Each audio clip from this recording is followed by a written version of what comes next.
હું છું અક્ષય. અમેરિકન પ્રમુખ ડોનાલ્ડ ટ્રમ્પે વિશ્વના તમામ દેશો સામે ટેરિફની જાહેરાત કરી દીધી છે. નવી નીતિઓથી દુનિયાભરમાં હડકંપ સર્જાયો છે. ટ્રમ્પ આજના દિવસને ભલે મુક્તિ દિવસ કહેતા હોય, પરંતુ તેઓએ અનેક દેશોમાં આર્થિક ઉથલપાથલ સર્જી નાખ્યો છે. જો કે ડિસ્કાઉન્ટેડ રેસિપ્રોકલ ટેરિફની ભારત પર કેટલી અસર થશે, આ સવાલનો જવાબ મેળવવો ખૂબ જરૂરી છે. જુઓ આ રિપોર્ટ.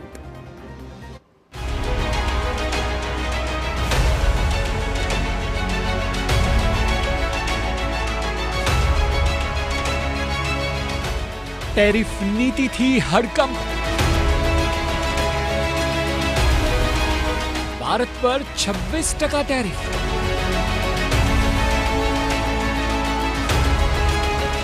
છેલ્લા ઘણા સમયથી જે ટેરિફની વાત અમેરિકાના રાષ્ટ્રપ્રમુખ ડોનાલ્ડ ટ્રમ્પ કરી રહ્યા હતા, આખરે તે સમય આવી ગયો અને ટ્રમ્પ દ્વારા ટેરિફની જાહેરાત કરવામાં આવી. આ જાહેરાત કરતા ટ્રમ્પે કહ્યું કે હું વિશ્વભરના દેશો પર રેસિપ્રોકલ ટેરિફ લાદતા ઐતિહાસિક કાર્યકારી આદેશ પર હસ્તાક્ષર કરી રહ્યો છું. આ મુક્તિ દિવસ છે. રેસિપ્રોકલનો અર્થ એ છે કે તેઓ આપણી સાથે જેવું કરશે તેવું જ આપણે તેમની સાથે કરીશું. ટ્રમ્પે જે ટેરિફ લગાવ્યા છે તેની વાત કરવામાં આવે તો સૌથી વધુ વિયેતનામ પર ટેરિફ લાદવામાં આવ્યો છે. વિયેતનામથી આયાત પર 26% ટેરિફ વસૂલવામાં આવશે, જ્યારે કે ચીન પાસેથી 34% વસૂલાશે. યુરોપીય યુનિયન પાસેથી 20% ટેરિફ વસૂલાશે. જાપાન પાસેથી 24% વસૂલાશે, જ્યારે કે ભારત પાસેથી 26% ટેરિફ વસૂલવામાં આવશે.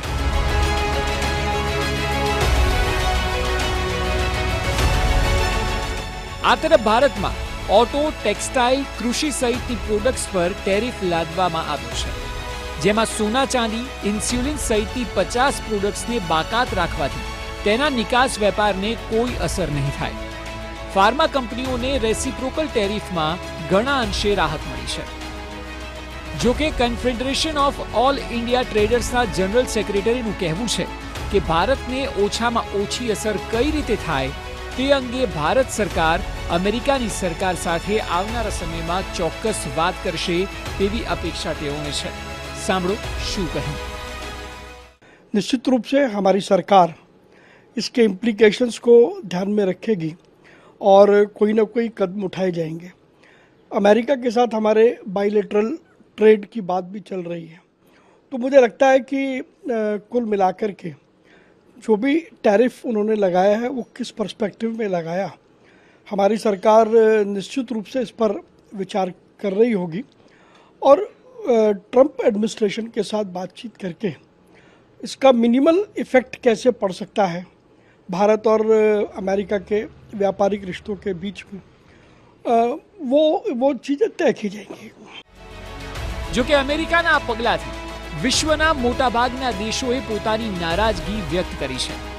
જો આવા જ કેટલાક અલગ અલગ દેશોની વાત કરવામાં આવે તો ઓસ્ટ્રેલિયાનું સાફ કહેવું છે કે આ કોઈ મિત્રનું કામ નથી. આ જે થયું તે ખોટું થયું. ઇટલી તરફથી કહેવામાં આવ્યું છે કે અમેરિકાનું આ પગલું એ ખૂબ જ ખોટું છે. બ્રાઝિલનું કહેવું છે કે અભ્યાસ કર્યા બાદ યોગ્ય જવાબી પગલાં લેવા પર વિચાર કરી રહ્યા છીએ, જ્યારે કે ચીનનું કહેવું છે કે ટેરિફ રદ કરવા માટે અમેરિકાની સાથે વાતચીત ચોક્કસ કરીશું. આ પ્રકારે વિશ્વના દેશો ટ્રમ્પના આ ટેરિફના નિર્ણયની આકરી ટીકા ખુલ્લેઆમ કરી રહ્યા છે. હવે એ જોવું ખૂબ મહત્વનું છે કે આવનારા સમયમાં ટેરિફના અમલીકરણથી વિશ્વના કયા દેશમાં આર્થિક ધોરણે કેટલી અસર થાય છે.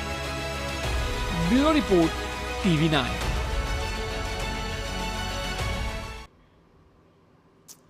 આ તરફ સૌથી મોટા રાષ્ટ્રીય સમાચાર